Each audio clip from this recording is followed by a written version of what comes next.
इफ्तिताह के मौके पर मौजूद उनके वालिद मोहतरम सिराज अंसारी साहब,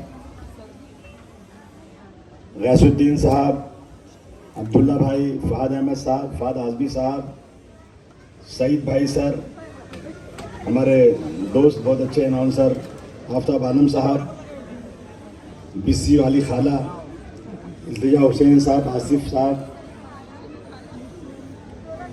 रऊफ साहब, नबी रहीम साहब, अख्तर भाई, फिरोज़ खान साहब, अकबर हुसैन साहब, नज़ीर हुसैन साहब, वसीम भाई और यहाँ मौजूद तमाम दोस्तों, साथियों, भाइयों और बहनों, सबसे पहले मैं मेराज अंसारी साहब को और अब्दुल्ला को बहुत बधाई देना चाहता हूँ, मुबारकबाद पेश करना चाहता हूँ।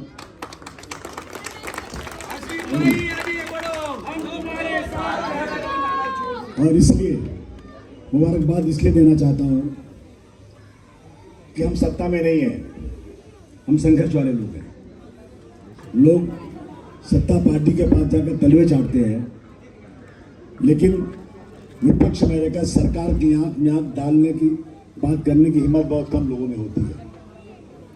मैं पिछले 28 सालों से काम कर रहा हूँ। मुझे मालूम है कि समाजवादी पार्टी महाराष्ट्र में सत्ता में आना बहुत मुश्किल है।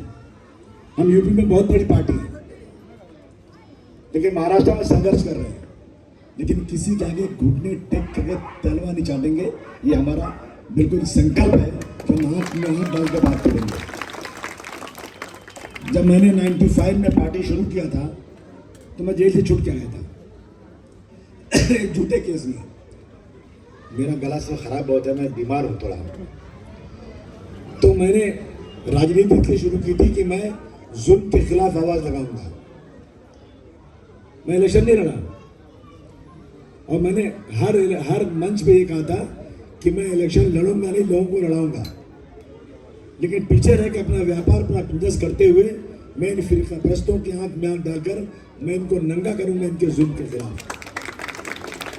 और अगर मैं 95 में इलेक्शन लड़ा होता ना तो बगैर वोट मांगे चुन के आ गया होता। हमने जिसको टिकट दिया सब चुनकर आ गए थे, कोई संगठन नहीं था।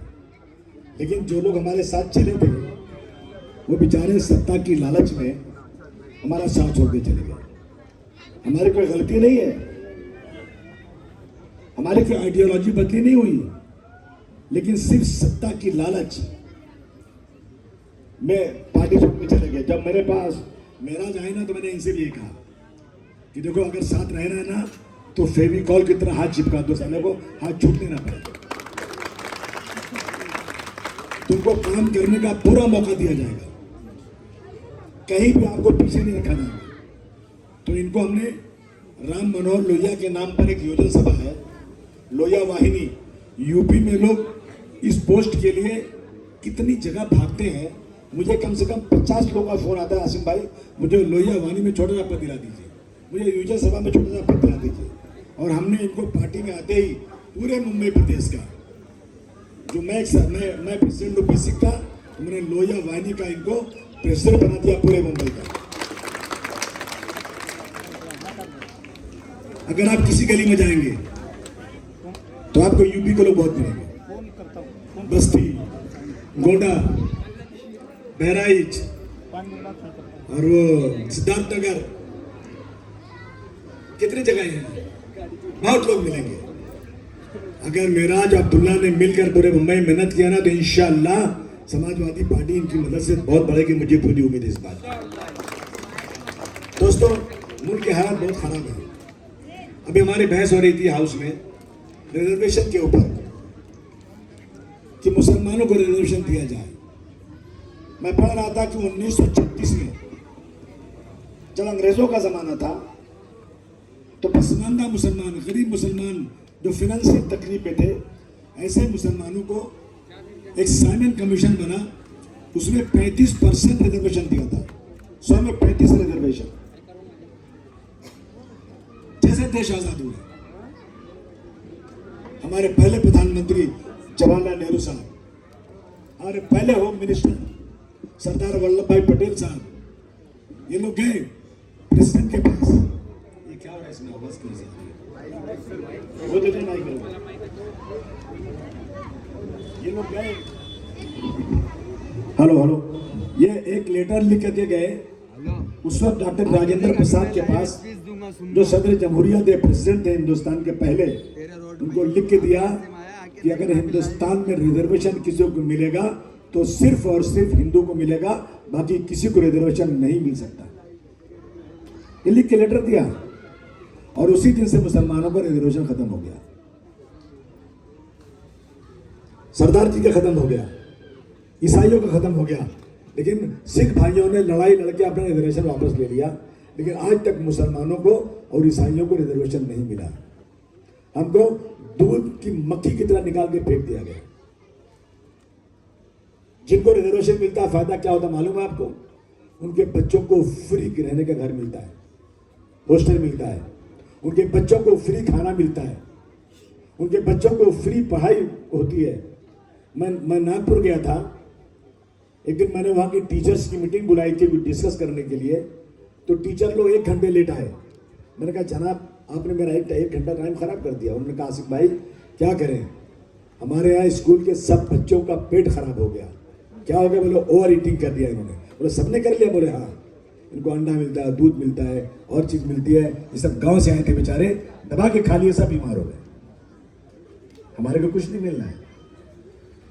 ये लड़ाई लड़ी जा रही है, इसके जिम्मेदार कौन? महाराष्ट्र में 5% रिजर्वेशन की बात किसने किया था? कांग्रेस पार्टी ने किया था, राष्ट्रवादी ने किया था, लेकिन आज तक रिजर्वेशन नहीं मिल सका। अब मराठा भाइयों ने बहुत जबरदस्त तरीके से आंदोलन किया, उनको चैलेंज किया, ये उनको देने के लिए तैयार हो रहे हैं, लेकिन मुसलमानों को देने के लिए तैयार अभी तक नहीं हो रहे। कहते हैं खुदा ने आज तक उस कौम की हालत नहीं बदली, न हो खुद जिसको अपनी हालत बदलने का ख्याल। हमें संघर्ष करना पड़ेगा, और इस मुल्क में सीधे उंगली घी नहीं निकलती है, उंगली टेढ़ी करनी पड़ती है, तभी लोग सुनते हैं। तो करना पड़ेगा हम लोगों को। मैंने उस दिन बात किया हाउस के अंदर कि आप हिंदुस्तान पाकिस्तान के बंटवारे को मुसलमानों का जिम्मेदार ठहराते हो। एक तरफ मोहम्मद अली जिन्ना थे, तो दूसरी तरफ लौह पुरुष, जिनको लौह पुरुष कहा जाता है, कई हजार करोड़ की उनकी मूर्ति बनी है गुजरात के अंदर।